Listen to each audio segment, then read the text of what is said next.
पहला सवाल मैं आज आरजेडी के प्रवक्ता से पूछना चाहती। अरे भाई, बहुत अच्छा लगा मुझे ये अनाउंसमेंट। 3 करोड़ घरों में, 3 करोड़ परिवारों में एक एक नौकरी। और अगर प्रशांत किशोर जी के आंकड़े से मैं जाऊं, क्योंकि वो आंकड़ों के नंबर के बहुत ज्ञानी माने जाते हैं, तो वो कह रहे हैं फिलहाल 27 लाख ऐसी नौकरियां हैं सरकारी। यानी कि 3.25 करोड़ सरकारी नौकरियां अगले 20 महीने में मिल जाएंगी लोगों को बिहार में। और इस पर 10.5 लाख करोड़ रुपए लगेंगे। बाकी बिहार में जो हेल्थ केयर है, रोड्स है, लॉ एंड ऑर्डर है, उसके लिए कोई पैसे नहीं बचेंगे। सिर्फ सिर्फ ये 3 करोड़ नौकरियां देने में इतना पैसा लगेगा। होगा कैसे? बादशाह आलम जी, बता तो दीजिए। देखिए नाविका जी, जब आपको अब ये बात इतनी अच्छी लगी तो इसी तरह से बिहार के लोगों को भी ये बात बहुत अच्छी लगी जो तेजस्वी जी ने वादा किया कि हम इतनी नौकरी हम बिहार में देंगे। और उस चीज़ को ये जुमलेबाजी नहीं है, बिहार की जनता ये समझ रही है कि तेजस्वी जी जो ज़्यादा वादा करते हैं वो पूरा करते हैं। वो 17 महीने के गवर्नमेंट में उन्होंने दिखा दिया 5 लाख नौकरी दे के। अब रही बात प्रशांत किशोर जी की कि वो कह रहे हैं कि कहाँ से लाएंगे, तो जब हमारे नेता तेजस्वी प्रताप जी ने 5 लाख नौकरी की बात करी तो यही बात इनके जो है सुशासन बाबू की तरफ से आया कि कहाँ से लाएगा पैसा, अपने बाप के यहाँ से लाएगा। लेकिन ये पूरे बिहार ने देखा कि 5 लाख नौकरी भी मिली और उनको अब तनख्वाह भी मिल रही है। तो जो वादा हमारे नेता तेजस्वी यादव करते हैं उसको पूरा करते हैं और बिहार की जनता इस पर पूरा भरोसा कर रही है। उनको उम्मीद है बिहार में संसाधन की कमी नहीं है, रिसोर्सेज की कमी नहीं है, उसको जो है सही से यूज़ करना है। और जहाँ तक आपने बात कही कि वहाँ का लिमिट कर दिया कि इससे ज़्यादा सरकारी नौकरी नहीं जा सकती है, तो हमारे नेता ने ये कहा है कि हमारी सरकार अगर आती है तो 20 दिन के अंदर हम ऐसा अधिनियम लाएंगे कि 20 महीने के अंदर हर घर में एक सरकारी नौकरी देंगे। और ये बिहार की जनता मान रही है कि अगर तेजस्वी यादव आ रहे हैं तो ये हमें मिलेगा।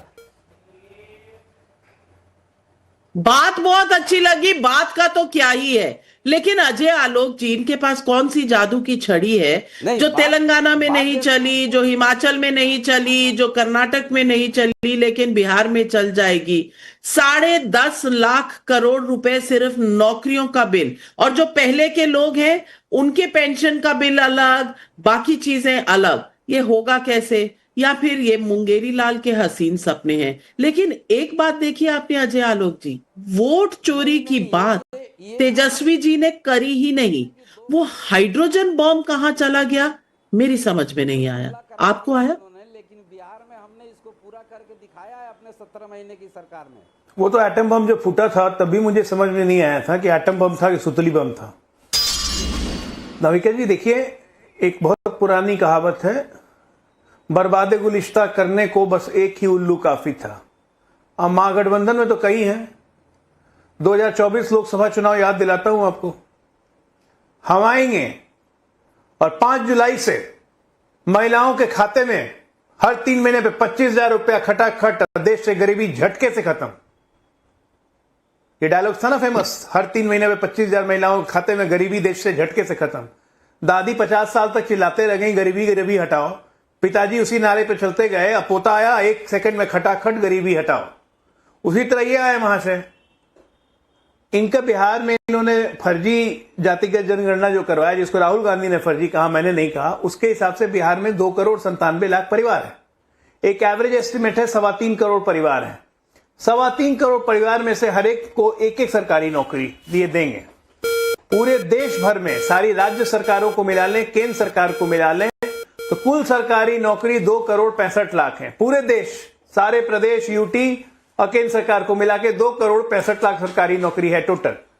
ये भाई साहब आएंगे, ये 20 दिन में अध्यादेश भी ले आएंगे और 20 महीने में 3 करोड़ नौकरियां सृजित करके बांट भी देंगे।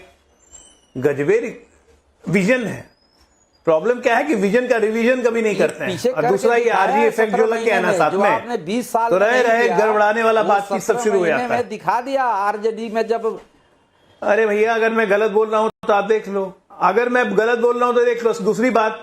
दूसरी बात बिहार में आज भी 25 से 30% की आबादी ऐसी है जिसने मैट्रिक नहीं किया है। 28% की आबादी अब जब मैट्रिक कोई नहीं करेगा तो आज तो चपरासी बनने के लिए भी मैट्रिक की योग्यता चाहिए। तेजू बाबा तो चपरासी भी नहीं बन सकते हैं टेक्निकली, क्योंकि 9वीं फेल हैं। तो कैसे दे दोगे हर घर में एक नौकरी, बता दीजिए। कौन सा ऐसा अधिनियम लाएंगे, कौन सा संविधान संशोधन आप करेंगे संसद में कि सब काम हो जाएगा? प्रधानमंत्री नहीं बने हुए हैं। पता नहीं कौन सा थिंक टैंक है इन लोग का। वही कह रहा हूं, पता नहीं कैसा थिंक टैंक है, आपको कुछ भी सोच कर दे देते हो कि चुनाव का टाइम है। लेकिन अजय आलोक जी, ये भी तो आपके लिए सोचने की बात है कि 20 साल से आपकी सरकारें रही हैं वहां पर, लेकिन 28% लोगों के पास अभी भी मैट्रिक नहीं है। तो ये तो कोई बहादुरी की बात तो मुझे नहीं नजर आ रही। सवालिया निशान है कि अब तक इतनी इलिटरेसी क्यों है बिहार में। ये तो एक नई कहानी है।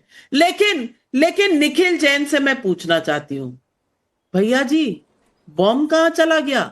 Hydrogen bomb.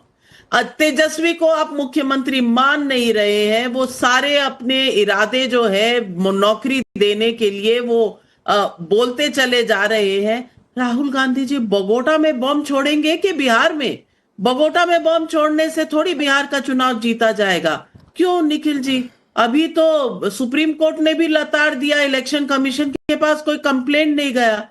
चोर है कहां, चोरी हुई कहां, बता तो दीजिए।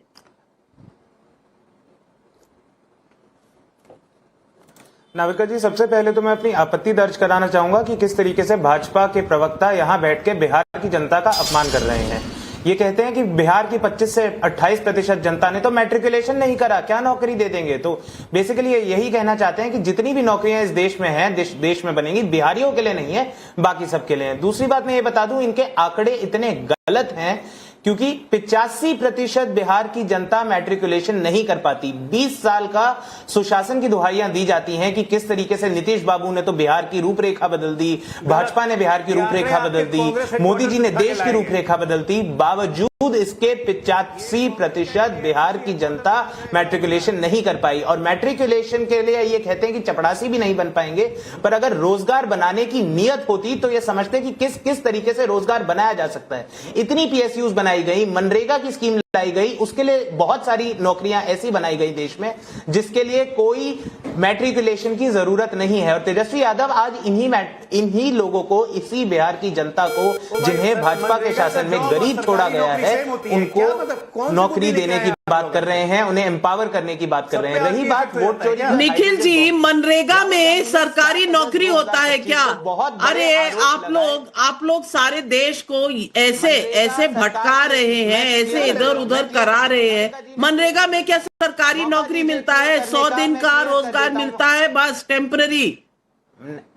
मैं क्या स्पष्ट कर, मनरेगा एक सरकारी स्कीम है जिसमें 100 दिन का रोजगार मुहैया कराया जाता है सरकार के द्वारा। वो सरकारी नौकरी नहीं होती मेरे भाई, बिहार के लोगों को गुमराह मत कीजिए, वो सरकारी नौकरी नहीं होती। लेकिन आपसे तो सवाल मैंने हाइड्रोजन बॉम्ब का पूछा था, आप कहा सरकारी आपसे तो पूछा भी नहीं तेजस्वी जी ने कि सरकारी नौकरी का हम वादा कर रहे हैं, महागठबंधन में हम आप नेता साथ में बिठाएंगे कि नहीं, वो तो पूछा भी नहीं। और आप चले हैं अब नौकरी की बात करने के लिए। राजीव रंजन जी, ये पूरा महागठबंधन है क्या? एक कह रहा है वोट चोरी, दूसरा उसकी बात ही नहीं कर रहा। एक कह रहा है मैं नौकरियां दे दूंगा, दूसरा देश में ही नहीं है अभी, उसको पता ही नहीं। For more of such videos, do like, share and subscribe to ET Now Swadesh.